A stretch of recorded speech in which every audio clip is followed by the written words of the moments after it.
Paano siya maglakad? Yan po. Hindi yung... Pero kanina pa. Yung kanina. Paano yung lakad niya? Gano'n po siya. Tapos may dalawang alalay. Opo, tapos gaganon niya iba. Huwag mo kasi akong inaano. Gaganon po siya. Opo. Hindi po siya mairinig. Eh syempre hindi naman yan ang nanay mo. Ang nanay mo ay hindi tao. Nagkataon lang yan kasi mukha niya yun. Natural, di mo naman makikita yung space to. Pag sinabi yung spirit yun. Totoo nga yung sinasabi ng kanyang spiritual, ang utak. Yung utak kasi minsan hindi kaya gayahin ng spiritual. May sarili kasi tayong puso galing kay Kristo. Yung totoo yung sinasabi niya, yung kaluluwa niya, nasa bundok pa.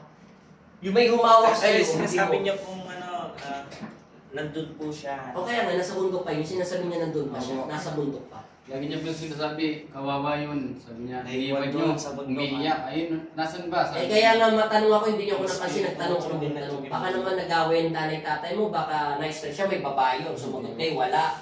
Baka naman kayo mga anak, may mga anak na kayo, o kaya may mga asawa na kayo, hingi kayo ng hingi ng pera, na-stress. Uy, hindi naman.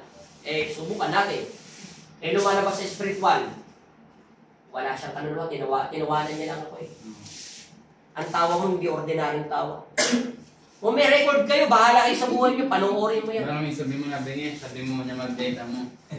Dagdalugin mo kasi may nakakarinig dito eh. Sabi mo, iniwan natin siya, kawawa siya, yun nakatayo sa bintana. Balikan natin, bahala kayo, sabi mo. Oh, wala na siya na. Yung tubig, itinuro ko na ha.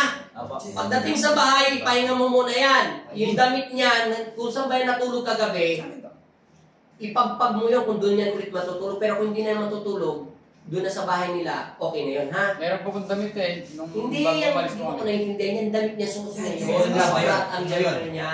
Ibabad agad sa tubig yan. Bukas na laban. Tapos yung tubig yan, makapagpahinga siya, pwede niyang ihatbat, iligo, ha? Tapos hilamos para kasi yung katawan niya galing na sa pagal sa spiritual. Tapos bukas ng umaga, 6 to 9, pwede na siya maligo. Buong katawan para mabautisman siya ni Kristo. Bago ka matulog, uminom ka ng tubig niyan at magdasal ka. Kasi yung bisa ng tubig niyan 1 linggo. Kasi yung katawan, pero huwag mo na siyang ipaligo susunod na araw kasi isang beses lang.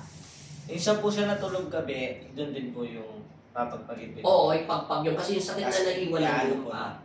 O kaya hindi ko sinabi tapon, ilagay na lang sa labahan. Sa basang tubig kasi labahan. Ha? Kasi hindi ordinaryong pumasok talaga niya sa nanay niyo. Ano kami? Galing ka sa kanya. Kaya siya nagligtas sa'yo. Siya nagligtas ng kaluluwa. Alam mo na kailangan mo? Kumain ka ng dasal. Yun ang kulang sa'yo.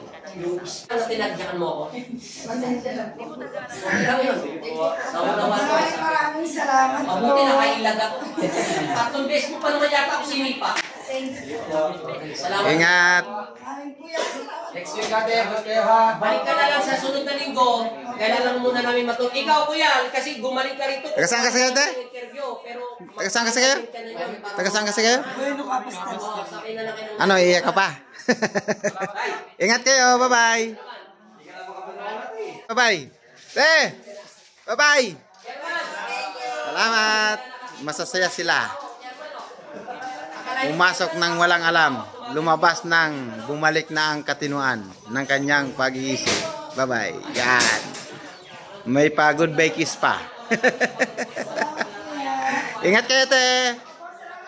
Salamat din. Salamat po, Ama. Ama Jesus, Amang Nazareno, Ama sa langit. Thank you so much po.